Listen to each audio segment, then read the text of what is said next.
Welcome to Alhav Technologies. Welcome to Alhav technology. आज हम सी programming के बारे में पढ़ेंगे।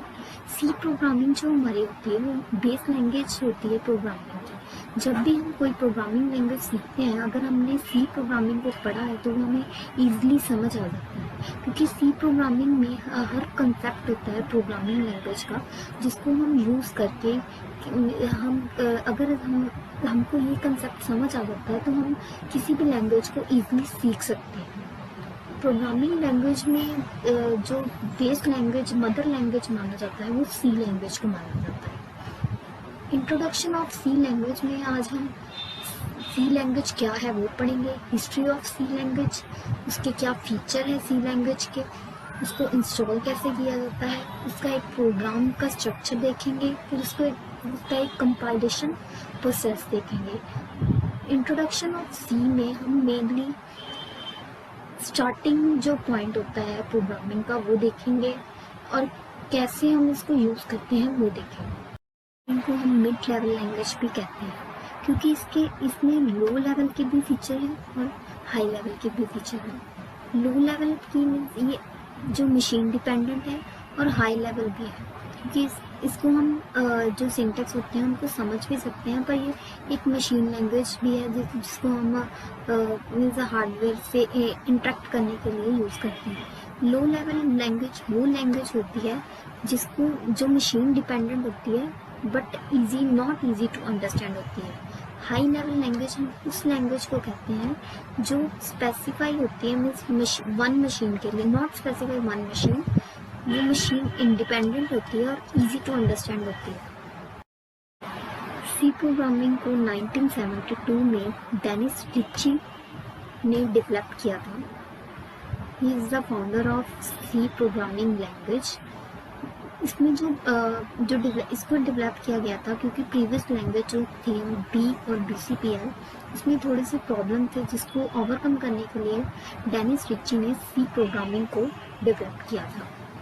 इनिशियली सी प्रोग्रामिंग जो डेवलप की गई थी वो यूनिक्स ऑपरेटिंग सिस्टम के लिए डेवलप की गई थी। इसमें इन दो लैंग्वेज के फीचर थे, बट एक्स्ट्रा एडवांस फीचर थे जिसको डेवलप करके सी प्रोग्रामिंग को डेवलप करके जिसको यूज़ करके यूनिक्स ऑपरेटिंग सिस्टम डेवलप किया गया था। यूनिक्स ऑपरेटिंग सिस्टम एक पावरफुल ऑपरेटिंग सिस्टम है, ओपन सोर्स है, जिसको हम आजकल यूज़ करते हैं। ये हैकिंग के लिए भी यूज़ होता है, जैसे कि लाइनक्स वगैरह। तो ये जो भी पावरफुल ऑपरेटिंग सिस्टम बना हुआ है ये मेनली सी प्रोग्रामिंग को ही यूज़ करके बना हुआ है, इसलिए हम इसको सिस्टम प्रोग्रामिंग भी कहते हैं, क्योंकि एक सिस्टम को डेवलप करने के लिए यूज़ किया जाता है। सी प्रोग्रामिंग फीचर जो होते हैं सी प्रोग्रामिंग के बहुत सारे फीचर है जिसके कारण हम सी प्रोग्रामिंग को यूज़ करते हैं। सबसे पहला जो फीचर है वो है simple, means easy to, means अगर हम सिंपल का मीन्स ये है कि हमें स्ट्रक्चर अप्रोच यूज़ करके हम इसको यूज़ करते हैं, जिसके कारण हम इसको हम इसको सिंपल लैंग्वेज मानते हैं, क्योंकि ये अंडरस्टैंड करनी आसान हो जाती है जब हम इसको स्ट्रक्चर अप्रोच यूज़ करते हैं, जैसे कि फंक्शन वगैरह यूज़ करते हैं। सेकेंड जो फीचर है वो है मशीन इंडिपेंडेंट लाइक कि ये एक जो सिस्टम सॉफ्टवेयर है उसको बनाने के लिए यूज़ की जाती है, मशीन को इजीली समझ आती है। जब भी कोई भी हम हार्डवेयर के साथ इंटरेक्ट करना होता है तो हम मशीन लैंग्वेज को यूज़ करते हैं, और C programming closely related to machine independent है लैंग्वेज, जिसके कारण हम इसको यूज़ करते हैं। मिड लेवल लैंग्वेज, क्योंकि इसमें हाई लेवल के भी फीचर हैं और लो लेवल के भी फीचर हैं। स्ट्रक्चर प्रोग्रामिंग सिंपल इसीलिए ही है क्योंकि ये स्ट्रक्चर प्रोग्रामिंग है। इसमें हम फंक्शन को यूज़ करके जो प्रोग्राम है उसको ब्रेक कर सकते हैं और इजीली उसको समझ सकते हैं प्रोग्रामिंग के। जिसमें अगला फीचर आ रहा है, फिफ्थ फीचर जो हमारा है रिच लाइब्रेरी मीन्स इसमें कई सारे इनबिल्ट फंक्शन है जिसको यूज़ करके हम अपनी जो प्रोग्रामिंग में जो भी स्पीड है उसकी फास्ट हो जाती है, क्योंकि इनबिल्ट फंक्शन है। पहले से उसके मीनिंग्स हैं, जैसे कीवर्ड्स वगैरह हमने यूज़ किए थे, वो इसकी एक रिच लाइब्रेरी है, इसको हम फीचर मानते हैं। आगे है मेमोरी मैनेजमेंट, मीन्स इसमें एक मेमोरी मैनेजमेंट का भी फीचर है। एट टाइम कभी भी हम किसी भी मेमोरी को फ्री कर सकते हैं as a calling free function. Free function को कॉल करके हम जो मेमोरी है उसको फ्री कर सकते हैं। आगे जो है इसकी जो है स्पीड फास्ट है। फास्ट इसलिए है क्योंकि इसमें इनबिल्ट फंक्शन यूज़ करके हम सी प्रोग्रामिंग को यूज़ करते हैं। अगला जो फीचर है वो है पॉइंटर। पॉइंटर जो होता है वो ज़्यादातर हम मेमोरी में यूज़ करते हैं। जो भी स्ट्रक्चर यूज़ करते हैं, फंक्शन यूज़ करते हैं, उसमें हम पॉइंटर को यूज़ करते हैं। तो सी प्रोग्रामिंग में एक ये फीचर है कि हम इसमें पॉइंटर भी यूज़ कर सकते हैं। लास्ट जो हमारा फीचर है वो है रिकर्जन फीचर। मीन्स अगर हमने कोई भी टास्क रैपिडली करना हो तो उसको हम रिकर्जन कहते हैं, जिसमें हम इसका ये फंक्शन में फीचर है कि इसमें हम रिकर्जन भी यूज़ कर सकते हैं। इससे जो हमारी रीयूजेबिलिटी जो होती है प्रोग्रामिंग की वो इंक्रीज करता है।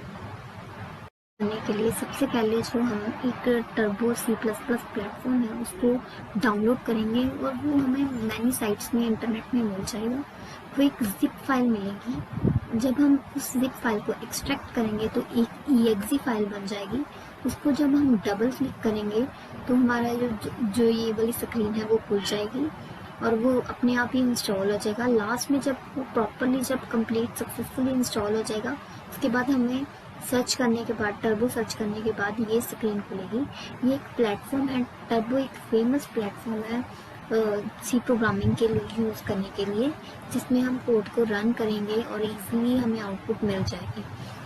टर्बो जो सी और C++ को यूज़ करने के लिए हम यूज़ करते हैं और इसमें हम डाटा स्ट्रक्चर वगैरह भी यूज़ कर सकते हैं। सी प्रोग्रामिंग का जो कोड होता है वो हम इस स्क्रीन पे लिखते हैं और ये जो रन बटन है इसको जब हम क्लिक करते हैं तो ऑटोमेटिकली हमें एक ब्लैक स्क्रीन मिलती है और जिसमें हमें आउटपुट शो होती है। स्ट्रक्चर ऑफ सी प्रोग्रामिंग में सबसे पहले जो आती है वो हमारी हेडर फाइल्स आती हैं और ज़्यादातर ये हेडर फाइल्स जो स्टार्ट होती हैं वो हैश साइन से होती है। उसके बाद हमारा मेन फंक्शन आता है, उसके बाद हमारी बॉडी आती है जो मेन फंक्शन की बॉडी होती है। इसको हम एक एग्जांपल के थ्रू समझेंगे। ये सी प्रोग्राम है जिसमें सबसे पहले हमने एक हेडर फाइल यूज़ की है #include_stdio.h। उसके बाद मेन फंक्शन है जिसके अंदर उसके बाद एक बॉडी है, फंक्शन की बॉडी है और उसके अंदर हमने प्रिंट किया हुआ है हेलो सी लैंग्वेज।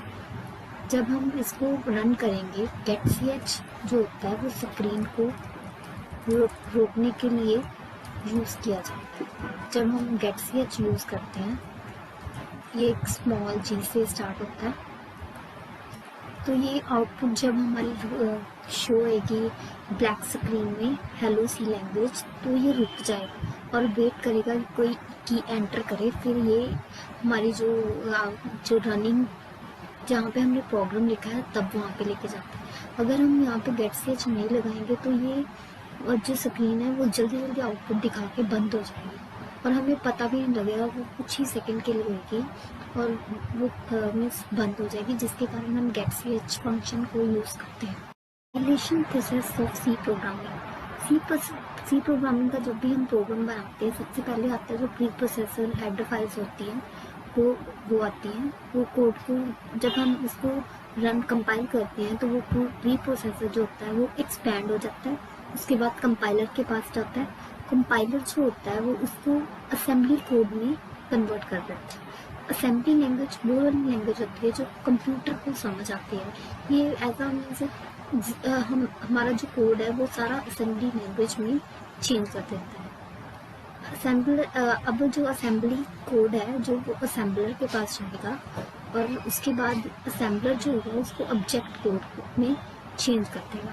जब वो ऑब्जेक्ट कोड को चेंज कर देगा, ये हमारी ऑब्जेक्ट फाइल है, बट हमारे जो फाइल जो लाइब्रेरीज हैं उसमें प्री डिफाइंड मीनिंग है जो ऑब्जेक्ट फाइल के जो कुछ फंक्शन है, जिसके कारण वो लिंकर के पास जाएगा। लिंकर ऑब्जेक्ट फाइल और जो भी हमारे प्री डिफाइंड जो भी फंक्शन पहले से डिफाइन किए गए हैं वो लाइब्रेरी लिब फाइल में होंगे, जो सी प्रोग्रामिंग के लिब फोल्डर में होंगे जो हमारा टर्बो का फोल्डर बना हुआ है। उसके बाद जब ये पूरा कोड मीन्स जो भी मीनिंग्स होते हैं, ऑब्जेक्ट कोड और लाइब्रेरी सारी कनेक्ट हो जाएंगी। उसके बाद लिंकर का काम मेनली यही होता है कि ये पूरे कोड को लिंक करता है कि जो भी प्री डिफाइंड फंक्शन है, जो हमारा ऑब्जेक्ट कोड है, उसके बाद एग्जीक्यूट होने के बाद हमें आउटपुट स्क्रीन में शो हो जाती है। अब हम पढ़ेंगे कि सी लैंग्वेज क्या होती है। सी लैंग्वेज को डेनिस रिची ने डेवलप किया था और इसको हम हार्डवेयर के साथ इंटरेक्ट करने के लिए यूज़ करते हैं। ये एक सिस्टम प्रोग्रामिंग लैंग्वेज है। इसको हम बेस लैंग्वेज समझते हैं। अदर जो प्रोग्रामिंग लैंग्वेज है उसकी जो बेस लैंग्वेज है, इसको हम सी प्रोग्रामिंग को हम कंसिडर करते हैं, इसलिए इसको मदर लैंग्वेज भी कहा जाता है। हम इसको इस प्रकार से डिफाइन करेंगे। मीन्स मेनली 5 वे है जिसको हम सी लैंग्वेज को डिफाइन कर सकते हैं। फर्स्ट है कि ये एक मदर लैंग्वेज है, सिस्टम प्रोग्रामिंग लैंग्वेज है, प्रोसीजरल लैंग्वेज है, स्ट्रक्चर प्रोग्रामिंग लैंग्वेज है और मिड लेवल लैंग्वेज है। अब ये 5 पार्ट है जो हम 1 बाय 1 डिस्कस करेंगे। सी लैंग्वेज को हम मदर लैंग्वेज बोलते हैं क्योंकि जो भी प्रोग्रामिंग के कंपाइलर होते हैं, वर्चुअल मशीन होती है, जावा वर्चुअल मशीन, कर्नल्स होते हैं, वो ज़्यादातर सी लैंग्वेज में ही बनाए जाते हैं। मोस्ट ऑफ प्रोग्रामिंग लैंग्वेज जैसे में सी के सिंटैक्स को यूज़ करती है, C++, Java and C hash. It's provide the core concept of programming. जो प्रोग्रामिंग के कोर कंसेप्ट होते हैं वो हमें क्लियर कर देती है सी प्रोग्रामिंग, जैसे array, string, function, file handling, C plus and etcetera. Many language are used. जो भी लैंग्वेज होती हैं वो मेनली सी के ही कंसेप्ट को यूज़ करती हैं, बट उनका सिंटैक्स जो होता है वो डिफरेंट होता है। आगे हम सी को हम सिस्टम प्रोग्रामिंग लैंग्वेज कहते हैं क्योंकि ये एक सिस्टम सॉफ्टवेयर को क्रिएट करने के लिए यूज़ किए जाते हैं। जो भी हार्डवेयर डिवाइसेस बनते हैं, जनरली जो भी प्रोग्रामिंग यूज़ करते हैं वो सी प्रोग्रामिंग को ही यूज़ करते हैं। सबसे बड़ा एग्जांपल जो ये है कि लिनक्स कर्नल जो है वो भी सी प्रोग्रामिंग में ही बना है। बट हम सी प्रोग्रामिंग को, जो सिस्टम प्रोग्रामिंग है, उसको इंटरनेट प्रोग्रामिंग के लेवल पर हम यूज़ नहीं कर सकते। जिसका एक एग्जांपल है कि हम उसको जावा, .NET और PHP में नहीं यूज़ कर सकते। सी प्रोग्रामिंग को हम प्रोसीजरल लैंग्वेज भी कहते हैं क्योंकि इसके सीरीज ऑफ स्टेप होते हैं जिसको यूज़ करके हम एक प्रोग्राम बनाते हैं। इसमें फंक्शंस और रूटीन्स वगैरह यूज़ किए जाते हैं, जिसमें जो अगर जैसे इसका एक रूल होता है कि वेरिएबल अगर हमने यूज़ करना है तो उसको पहले डिक्लेयर किया होना चाहिए। आगे सी प्रोग्रामिंग को हम स्ट्रक्चर प्रोग्रामिंग भी कहते हैं क्योंकि ये एक प्रोसीजरल लैंग्वेज है। स्ट्रक्चर प्रोग्रामिंग का मीन्स ये होता है कि हम इसको प्रोग्राम को ब्रेक करते हैं 2 पार्ट में, पर हम with the help of function इसको ब्रेक कर सकते हैं क्योंकि इसका सिंटैक्स जो है हम 2 फंक्शन यूज़ करके एक प्रोग्राम को 2 पार्ट में डिवाइड करके उसका जो भी इजीली हम समझ सकते हैं, इसलिए इसको स्ट्रक्चर प्रोग्रामिंग भी कहा जाता है। स्ट्रक्चर प्रोग्रामिंग इजी कर देता है प्रोग्राम को समझना, जिसके कारण हम इजीली इसको अंडरस्टैंड कर सकते हैं। अगर कोई भी प्रोग्राम जो होगा वो पार्टीशन में होएगा तो फर्स्ट पार्ट को हम अलग समझ सकते हैं और सेकंड पार्ट को हम अलग समझ सकते हैं।